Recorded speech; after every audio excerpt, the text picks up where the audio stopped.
Bonjour à chacune et à chacun, je suis ravie de vous retrouver. Aujourd'hui, une vidéo pour vous parler de la restitution symbolique. La restitution symbolique, c'est un outil qui va me permettre de ne pas garder en moi les messages négatifs ou les messages toxiques que je reçois et qui ne sont pas bons pour moi. Alors, comment ça marche? Je vais partir d'un exemple concret. On va imaginer que madame a une relation de couple avec son mari et la situation est la suivante. Ils sont invités à un mariage, nous sommes au moment de l'apéritif, et là, il y a un buffet d'amuse-bouche à profusion, aussi délicieux les uns que les autres. Ils sont donc en train de prendre l'apéritif, et à un moment donné, monsieur va se rapprocher de sa femme et avoir le propos de lui dire « Mais arrête de manger, t'as vu comme t'es grosse ?» Le message circule dans la relation, il arrive chez elle. Je vous rappelle une relation à deux bouts. Chacun à son bout de la relation est responsable de ce qu'il fait, des messages qu'il reçoit. Si ce message n'est pas bon pour elle, il est de sa responsabilité de ne pas le garder. Alors peut-être qu'elle va utiliser la restitution symbolique qui consiste à remettre de manière symbolique les paroles ou les comportements que j'ai reçus et qui m'ont fait violence. Comment ça marche? Première étape, je conscientise ce qui n'a pas été bon pour moi. Ce qui n'a pas été bon pour elle, c'était d'entendre la phrase « Mais arrête de manger, tu as vu comme t'es grosse ». Deuxième étape, je symbolise par un objet, par une feuille, ce que j'ai reçu.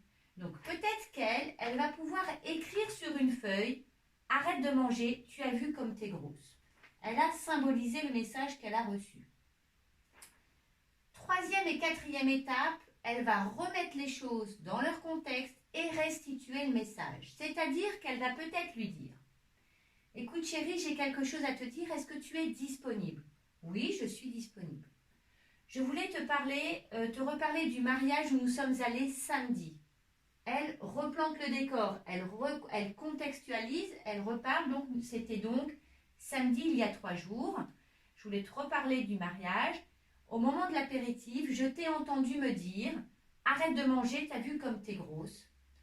Et par cette feuille où est écrite cette phrase, je te remets cette feuille pour ne pas garder en moi cette phrase qui n'est pas bonne pour moi. Vous voyez, elle va remettre, le message était parti de lui, il avait circulé dans la relation. Si c'est pas bon pour elle, elle peut l'écrire sur une feuille et lui remettre la feuille en lui disant « Je te remets cette phrase qui n'est pas bonne pour moi ». Quand je restitue, je vais avoir besoin d'être apaisée. Vous voyez, elle n'est pas en train de lui remettre la phrase à la figure en lui disant « Oui, tu m'as dit que j'étais grosse, tu remets ton message ». Si je suis envahie par la colère, si j'ai du ressentiment, si j'ai envie de me venger, alors je ne restitue pas. Le but, ce n'est pas de rebalancer le message à l'autre, non.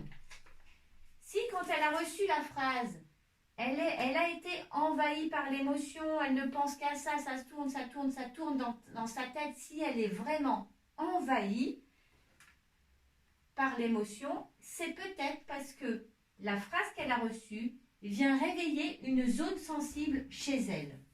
Donc, dans ces cas-là, avant de restituer, je l'invite à se faire accompagner en séance individuelle pour aller écouter l'émotion et aller identifier la zone sensible qui a été réveillée chez elle quand elle a reçu cette phrase.